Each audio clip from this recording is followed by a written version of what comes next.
वहीं वाल्मीकि समाज के नुमाइंदे जी भट्टी ने कहा कि मरकजी वजीर कानून किरण रिजिजू का जवाहरलाल नेहरू के बारे में बयान बिल्कुल दुरुस्त है कि नेहरू की गलती की वजह से वाल्मीकि समाज ने 70 साल से ज्यादा अरसे से मुसीबत झेला। उन्होंने कहा कि कांग्रेस हुकूमत और नेहरू की पॉलिसियां सरासर गलत थी, जिसकी वजह से हमें अपना हक नहीं मिल सका, लेकिन अब आर्टिकल 370 की मनसूखी के बाद हमें अपने हुकूक मिल गए हैं। वो जो कोई फैसला था जो अपना नेहरू साहब ने अपने टाइम पे किया था, उसके लिए देखिए उसकी वजह से धारा 370 एक टेम्पररी जो प्रोविज़न था उसको शामिल किया गया था, जिसके लिए डॉक्टर भीमराव अंबेडकर तब के लॉ मिनिस्टर उन्होंने भी मना किया था कि ये काम मैं नहीं करूँगा, कि हर चीज़ जो गवर्नमेंट जो हमारे इंडिया की आपको प्रोवाइड करेगी और आप हमारे रूल नहीं फॉलो करोगे। तो इसके लिए बाबा साहब भीमराव अंबेडकर जी ने साफ क्लियर मना किया था कि इस कानून के मैं पक्ष में नहीं हूँ, और उसी कानून की वजह से हमने 75 सालों तक दंड सहा है। एक तरह का काले कानून जो हमारे पे थोपा गया था,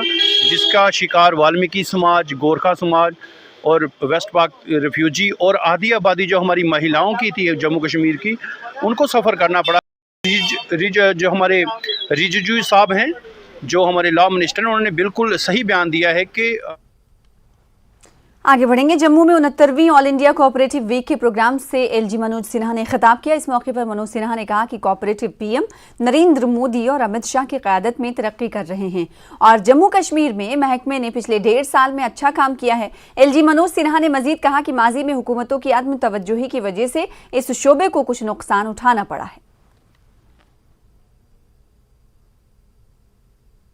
सबसे पहले मैं आप सभी को सहकारिता सप्ताह की बहुत शुभकामनाएं देता हूं।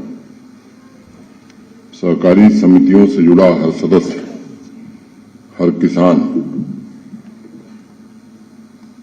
आज माननीय प्रधानमंत्री जी तथा देश के सहकारिता मंत्री श्री अमित शाह जी के मार्गदर्शन में सहकारिता आंदोलन की मजबूत इमारत निर्मित करने में एक नए युग की शुरुआत करने में जुटा है। मेरी शुभकामनाएं ऐसे सभी कर्मठ मित्रों के साथ भी हैं।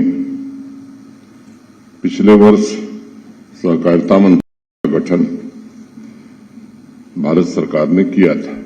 सामान्य रूप से कोऑपरेटिव स्टेट सब्जेक्ट माना जाता था और भारत सरकार की कुछ शीर्ष संस्थाएं थीं जो कोऑपरेटिव के क्षेत्र में काम करती थीं। पहली बार भारत सरकार ने सहकारिता मंत्रालय नाम से एक विभाग प्रारंभ किया है।